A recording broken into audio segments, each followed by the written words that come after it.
1 in 5 suffer. Erase the stigma. Brain difference is not a crime. Mental health isn't just your problem. It's our problem. And now, Mental Health Mondays with Marla and Dave. Welcome to Mental Health Mondays. We are Marla and Dave. I am Marla. And I'm Dave. Okay, well then we've established that. And I think that that's the way we start every show. And also reminding you that Mental Health Monday is a program that is brought to you by both NAMI, San Fernando Valley, and lovingbeyondreason.org. And we want to remind you guys about the Mental Health Mondays GoFundMe page, because that is the way we are paying for the show now. We need your help, your support to continue to bring these great guests, this great information, the entertainment value. You just might learn something when you stop by Mental Health Mondays. Well, you'll always have a good time, and like Dave said, you know, these are conversations that will never be not worth having. So you're not alone here. Indeed. Dr. Ally is our guest today. It's Dr. Allycin Hicks, otherwise known as Dr. Ally. She's a mental health relationship expert, television personality, and founder of the DOUX Consulting Group? Hello. She holds a PhD in clinical psychology and uses her 10 plus years of knowledge in human behavior to help reconnect people to their true purpose, happiness, and creativity. She lectures at Cal State Los Angeles. She has been featured on networks including OWN, VH1, MTV, and NBC, frequently writes and is featured in articles for outlets including Black Love, The Knot, and Bon Appetit. She is featured on a number of podcasts, and now including this one, Mental Health Mondays. It's Dr. Ally, ladies and gentlemen. Welcome to the show. Hey, can I talk now? You will. You're gonna get so many words in, it's gonna be mind-boggling. And when we come back, we'll have a great conversation with Dr. Ally. Stay tuned.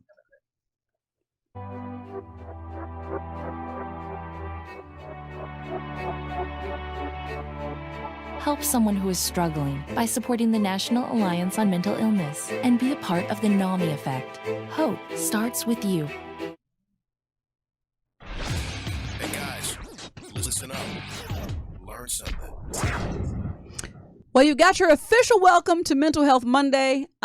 We are very, very happy to have you here, and I just want to remind everybody, you know, Dr. Ally, or Allycin Hicks, as some may know her. She always has so much good information to share. This will as well be an episode 1 and episode 2. Yes. So today we're live doing episode 1 with Dr. Ally. Welcome. Hey, I love y'all. Thank you so much for having me here. Thank you. It's our pleasure. Yes. So we're honored. Do you wake up like this? Is the Zoom? You know, I'm just wondering because I've been trying to find my Zoom face and I've yet to find it. I'm like, first I started like when I would do Zoom interviews, like, oh, let me get presentable, and then pretty soon I was just in a shirt and nothing else, like nothing presentable at all. Works for me. I am wearing some stretch pants. I am wearing stretch pants, literally. And this is just a shirt. I just found something with frill on it that gives you more of an elevation. Well, I'm not asking you to reveal your secrets. I'm just trying to say, teach me your ways is all I'm saying. I'm just trying to learn. That's what I'm here for. So before we even get any further, I want to always start with kind of just getting to know Dr. Ally. So first off, I would say would be the conversation of your journey to this place of help and healing for others. So what started you off and where did you begin down the road of psychology? It's like, I don't want to start at the beginning, but the beginning is childhood, right? My mom is a psychologist and my father is a medical doctor. And so from the time I was like 2 years old, I wanted to be a brain surgeon, right? That was my goal. I wanted to cut people open and do all that stuff. And so I go to school and go to college, and my emphasis is biology and chemistry.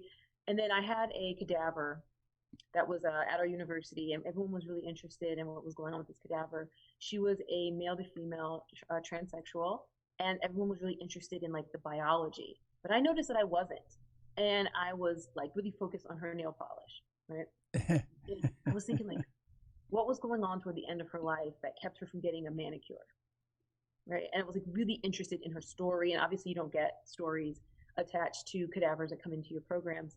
And so after that lab, I changed my major to psychology, and I never looked back. I went and I got my master's and my PhD, and I started working with what's called high acuity patients. So these are patients that have like severe trauma, severe presentation, really severe mental illness. And I worked at a lot of the like premier facilities around California. And I was working at one facility with sex trafficked adolescent girls in a fully locked facility. And I just loved them all so much. Like, I loved being with them. I loved working with them. And as I was talking to them, you know, we were bonding and connecting and doing really good work. But they were all like, you know, you're great and all, but I'm going to have like 10,000 other therapists. And what I care about is becoming Kim Kardashian. So I was like, fair enough. She's gorgeous. I get it. But they all wanted to do sex tapes and things like that. No shame to sex tapes. I ain't got no problem with sex tapes. But I was helping them understand that it might not turn out the way they thought it would because of how their circumstances were so different. Right. And so I started leaning into the new belief that I needed to put myself in a position where I could help more patients, or I could help more people. And so I started to pivot my career into working in media, because this is where a lot of people get their ideas of like what works in life and what doesn't work. And so I was like, so if I can bring to this space, to this media space, some scientific knowledge on mental health, on wellness, on seeking and finding purpose, on just general human behavior, I think that's my purpose. So you identified the fact that this is where you could be of greater influence, that Exactly. you could bring your expertise to influence. Yeah, that kind of backfired a little bit on me when I was on Love and Hip Hop, but we'll deal with that on another time. But so you're doing it, and you're actually penetrating that arena very well, I might add, on a serious tip. So I take my hat off, because I mean I do a little bit of following, so I see that that was actually a good plan for you.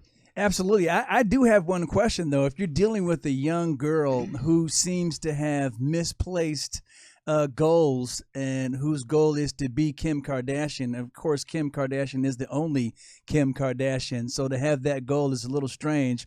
And then to say, of course, I don't have any problem with sex tapes. How do you penetrate and change the direction of a young person, a young woman who has that type of thinking, and help them pivot to the type of thinking that would be more productive for them? Absolutely. The first thing I do is I try to find a buy-in. I try to figure out what is the thing that this person wants more than anything, and what is kind of beneath that, right? Because a lot of people will be like, well, I want a sex tape because I want, you know, people to look at me and think that I'm beautiful and think this and think that. And then you go beneath it, right? So let's say that's a person's answer. That might be because, you know, through work and conversation, that might be because they want closeness and intimacy. They want to feel love. They want to feel connection. Yeah. And so other ways we can help you find that. It might not be the only route to that. And it actually might not be a really great route for you to get the things that you really want, which might be connection. And it might actually be connection with your family, with a particular person. And a lot of times people try to get things, but they don't often go about like the right way to get it, the way that will actually make sure they get that thing. Yeah, no, I really appreciate that. It also disarms their defenses when you don't just start saying I disagree with you right off the bat. So that's a very good perspective. No judgment. Yeah, no judgment. Yeah. Well, I would assume that, you know, judgment in a scenario like that would be crushing and disengaging. I mean, if you start judging my personal, you know, issue. Yeah, and it takes a special person like Dr. Allie to be able to do that, because I know over time I might be able to do that once or twice, but over time, if I was doing that all day long, you'd be like, look, So we got to change something. Yeah, most definitely. That's a. I think that we'll get more into this as we go along, but one of the things that I would love for you to kind of address when we come back from this break is whether or not does any part of your search to be in psychology have anything to do with your own personal traumas and issues that you had as a young lady growing up. So hold that thought, and when we come back, we can open up with that as a conversation. Huh? What do you think, Dr. Allie? What? Huh? Our guest is Dr. Allycin Hicks, otherwise known as Dr. Allie. We'll be right back. When Dave and Marla get together, it's hot.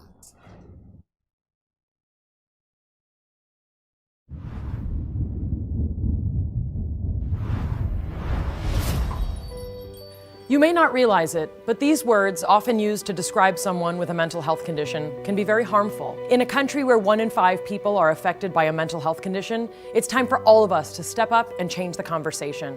Just because someone's struggle isn't obvious on the outside doesn't mean they aren't hurting on the inside. We need to see the person, not the condition. Join with me, pledge to be stigma-free. When Dave and Marla get together, it's hot.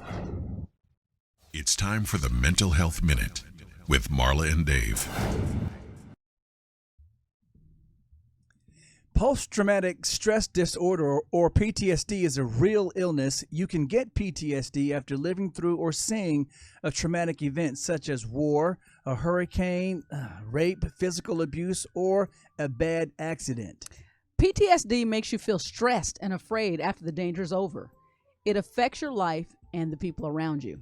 PTSD can cause problems like flashbacks or feeling like the event is happening over and over again, trouble sleeping or nightmares, feeling alone, angry outbursts, feeling worried, guilty, or sad.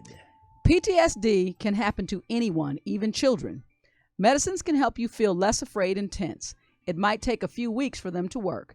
Talking to a specially trained doctor or counselor also helps many people with PTSD. If you or anyone you know needs help dealing with any of these issues, please seek professional help. This message is brought to you by Mental Health Mondays with Marla and Dave. David is a thinker. I never do anything without thinking about it first. Marla is a feeler. I basically wear my personality on my sleeve. But when Marla and Dave get together, it's like a match dancing with a firecracker. It's amazing that we've been matches and firecrackers dancing for so long and no one has ever really exploded. Yeah. Okay, that's an We'll observation. We'll have to teach that dance one day. That's an observation indeed. Anyway, so back to Dr. Allie. Before we went to the last break, I was asking you, is there anything personal for you that led you to the field of psychology? Absolutely. I think we all have our own challenges. Like even in that last commercial you were talking about, PTSD and trauma, and how there's trauma with a big T, which are things like you talked about, and then there's trauma with a small t. Trauma with a small t are things like divorce, feeling isolated, alone, abandoned, things like that. And for me, I grew up in the wonderful county of Orange County here in Southern California. And I will say, I think I had a very blessed and wonderful upbringing. But some of my challenges were, I was surrounded by people that did not look like me. And it was not at a time in history where it was looked down upon to say negative things about the way people looked, right? And so I grew up feeling very unattractive. This light on me is a little bright. And so I think it might be making me look a little bit more light-skinned than I really am. Right. I'm a proud brown-skinned girl. And I'm like middle. I'm like almond color, right? Almond or cinnamon, right? Is that a question? No. Okay. It's rhetorical. Keep going. Yeah. And so I will say my biggest challenge growing up that probably led me to want to support specifically other young girls was I just felt horrible about the way I looked. I felt horrible about, every piece of myself. And I remember one day I was just looking at my stomach and just crying my eyes out. Really? I'm so ugly. Nobody's ever going to love me. And I also, Marla knows, I have a stunningly beautiful mother, and she's fair skinned, and, my little sister's fair skinned with green eyes, and I didn't get any of that. And at the time that was very hard for me. Right. And so this was like mostly like junior high, kind of going into high school, but I took a trip to Europe, which really rectified a lot of it. I really started to feel myself after I traveled more internationally. But I had very low self-esteem. And as a result, when you have low self-esteem, sometimes you'll allow boys, and at the time it was boys because I was a child, you'll allow, males to maybe not treat you in the way that is the best possible way they can, which compounds upon self-esteem issues. And so I would say my primary issue was just not feeling really in love with myself. And so not expecting better from people who said they loved me. Now, would you say you were dealing with a depression type of situation there, that you were constantly feeling bad about yourself? It sounds like more of just a literal identity. And let me say this, I would probably venture off the beaten path to say, and I know that I have my almost exact same experience of the same, that most young girls between the transition of preteen to teen have that doubt of acceptance, and I say it all the time out loud. I tell people, what you think. One of the main questions I think I've been asked more than anything else by everybody is, how are you so confident? And I'm like, listen, don't get beside yourself. This was a journey found, because there was a time that I too, and I distinctly remember being 13 and going, man, I thought I could try to, I looked at everyone else as being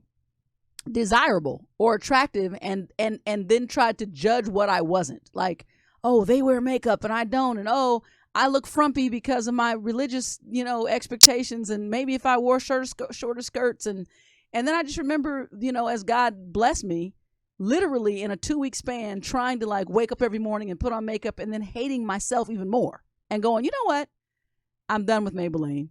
I'm over it. And I felt like at that moment, there was a freedom that just made me feel like that if I can just, if I encounter somebody that likes me, I developed a better confidence that you really just like me. Like there was nothing I was presenting. That's it. I so agree. And I developed, along with that, like I diversified my self-esteem, right? My self-esteem wasn't just in my appearance. Right. It became in my education. It was in, the type of friend that I was. It was in the type of partner that I was, the type of child that I was, the way I like to learn, my artistic ability, my athletic ability. Like I really tried to expand out beyond just judging myself based on how I looked. And then how I looked at people who had their own issues with my race. Right. All the, you're pretty for a black girl, I couldn't bring an N-word home, you know who you are. Call them out. Which is so sad, because Allysin is she's beautiful. Exactly. That's what's funny. It's baffling. But I'm glad she's bringing that up, because it's not up to an external measurement of what others see. It's always how you see yourself. And so I'm, again, applaud you for bringing that perspective to young women, especially damaged and traumatized young women, at a time that they need to find something different to change their internal gears. Yes. Absolutely. Now, one of the things that has become a pretty popular kind of thing to say nowadays, a kind of a phrase, and it's a thing to do, is to get a mental health coach. Explain to us what's the difference between a doctor of psychology and just being a coach. I don't think I fully understand the difference. Is it the degree? Is it education? Is the process? There's a lot. So there's a hierarchy, unfortunately. I'm not a fan of hierarchy, but at the top of the mental health game, you have medical doctors, psychiatrists. Mm-hmm. So they have a medical degree, and they're allowed to prescribe in all states in the United States, right? They can prescribe medications in every state. Yes. Then below that, you have the different levels of psychologists. So there's different types of psychologists. Mm-hmm. You have, psychologists that work with traumatic brain injury, that work with health, that work with seniors, that work with adolescents and children. So you have a lot of different specialties of psychologists. And within the title of psychologist, there's a few different degrees that people can get. So psychologist is normally reserved for people with doctorates. So if you have a PhD in clinical psychology or counseling psychology or psychology, or a PsyD. So a PsyD is a doctorate of psychology, whereas a PhD is a doctorate in the philosophy of psychology. Huh. Mm-hmm. So PhD is a little older of a degree, but it also allows you to do research. And what the PsyD does is it really focuses you primarily in on clinical work. So that's kind of how it's broken down. And then there's like other doctorates that people have, but I don't know if they can classically be called psychologists. There's like EDDs, so it's doctorates of education of psychology. There's a lot of different types of degrees. Then you have like therapists, which you can also call a psychologist a therapist. Mm-hmm. But a lot of the time, therapists and counselors refer to master's level clinicians who have a master's degree and do not have a doctorate. And that's MFT, Masters of Social Work, MSW. There's licensed clinical social workers. There's so many different master's level therapists. And then there's coaches. And coaches can be anyone from the lady that lives next door to somebody with an MD. So there's no license requirement to a coach. There's no license requirement, but most coaches do tend to get certified. So there are certification programs that people can go through. I'm a certified coach, specifically relationship coach, but you're also a psychologist. I also have a PhD in clinical right, psychology. Exactly. So there's she that. does it all, ladies and gentlemen. So there's that. So yeah, so she can put the paper down, or she can have the paper in her hand. And we will be back with the I'm Every Woman, Dr. Allie, after this short break.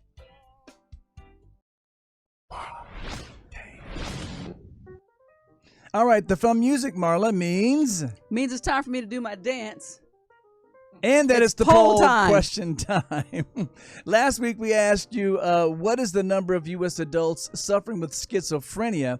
Your options were A, 500,000, B, 1.5 million, or 3 million for letter C.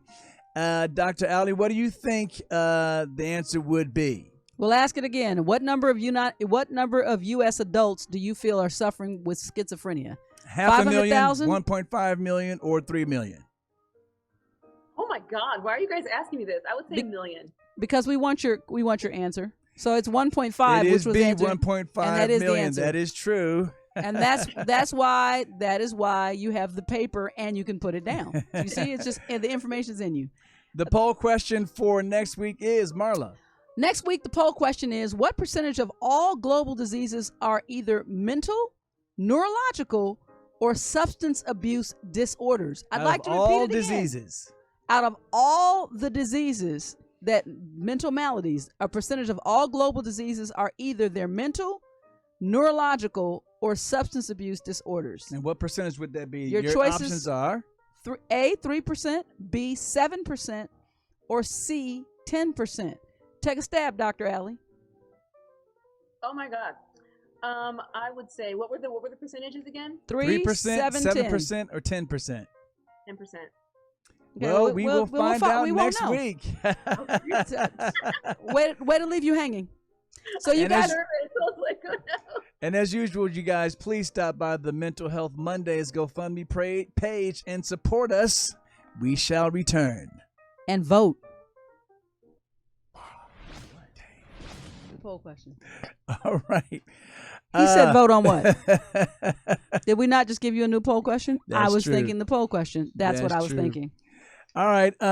So you were telling us about the difference of the coaching and versus. You broke down the levels from psychiatrists all the way down to coaching, and that kind of leads me into sort of some of the work that you do on television and different networks. How effective do you think when you go on a show like any show that you've been on, when you're dealing with maybe a matter of just a few minutes and someone comes up and gives you a problem, how effective is that in sort of helping that person? Is that just the first step, directing them toward the actual help that they need? Yeah, I definitely think it's a first step because, when you're on TV, you're still on TV, right? Yeah. We've all been on shows and we understand there's still no matter how unscripted things are, there's still got to do what you got to do. And you still have to do what you have to do. And so you only have a limited amount of time. And my focus on shows is not to break people down. Because I always say, I'm not going to break someone if I can't fix them. Right? And so if I don't have 6 months with you, if I don't have 10 months with you, I'm not breaking anyone down on a network show. What I do is I try to educate. I try to psychoeducate. I try to bring forth information that can help anybody watching, as well as hopefully give the person that I'm talking to some tool to take away from our interaction. Because I really believe that when you begin to grow tools and add them to your tool belt, a lot of the negative issues that we've been dealing with, the negative symptoms that we've had, start to kind of decrease when you find a better way to process particular things. And so it's called being very skills focused. and focused on adding to a patient's life, a client's life. And so I really focus on doing that when I'm on different shows to make sure that everyone's taking something away. Yeah, that's awesome. It's interesting that you said you don't want to break somebody down if you can't fix them, don't have the time to fix them, which then leads me to another question. Describe that process of breaking somebody down, and how do you keep the patient along for the ride as they continue to be broken down? Because that sounds extremely destabilizing. And what's crazy, I really don't even break people down even in my private sessions. Honestly, I tend to be really gentle.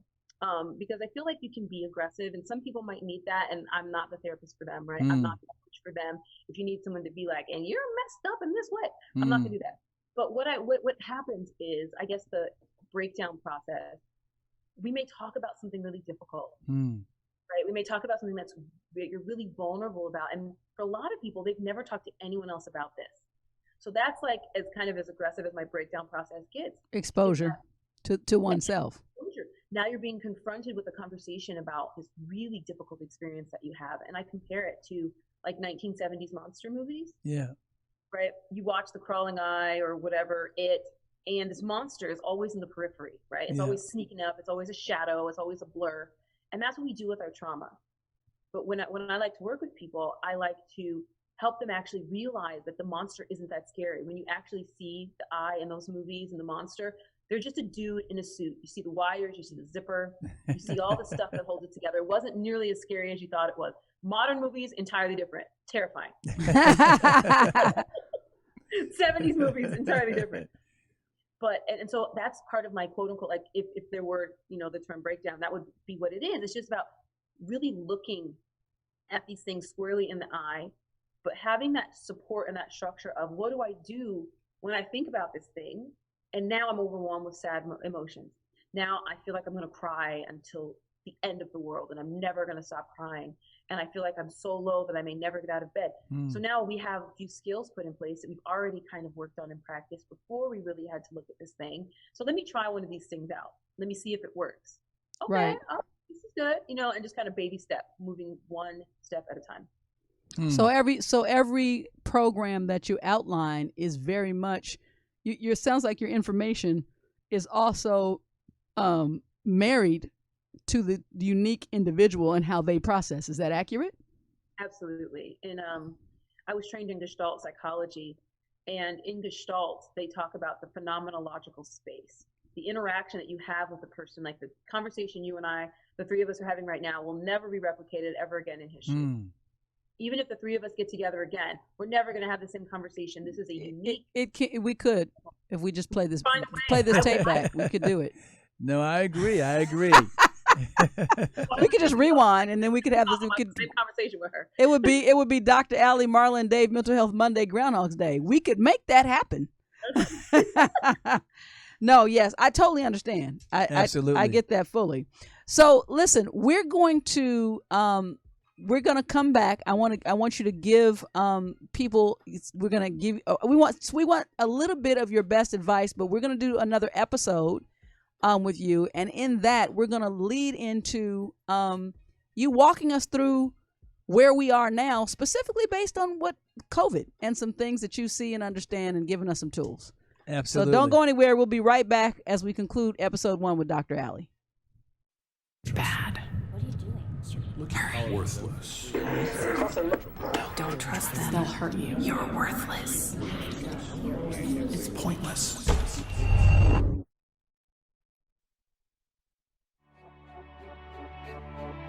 When the pain of schizophrenia meets hope, everything can change. Help someone who is struggling by supporting the National Alliance on Mental Illness and be a part of the NAMI effect. Hope starts with you. It's raw, real, and unfiltered. All right, Dr. Allie, we're back. We're coming to the end of our episode 1. And so I would love for you to just give us one go-to statement or process that will just help us to get on the path of mental wellness. Shifting the way that we think about these trying times. It's not that what's happening isn't happening. This is insanely difficult, wildly difficult, overwhelming, all of those things. but holding in your mind at the same time that there still is an aspect of optimism, there still is a future. With depression, for example, it's a combination of feeling helpless, that we have no control over the things that are happening to us, and feeling hopeless, that there's never going to be a change. And what I want to help everyone understand is the only thing inevitable in our time, in reality, in the world, is change. Absolutely. Awesome. Absolutely. Well, we appreciate that, and we're asked that you, get comfortable, don't move, and we're going to finish episode 1, and we'll be looking forward to you guys continuing our conversation and getting some tools with Dr. Allie in episode 2. Absolutely. We want to remind you guys to stop by the Mental Health Mondays GoFundMe page and have a great week. We will see you next time with our continued discussion with Dr. Allie. Allie, oh. You would think my love is really something.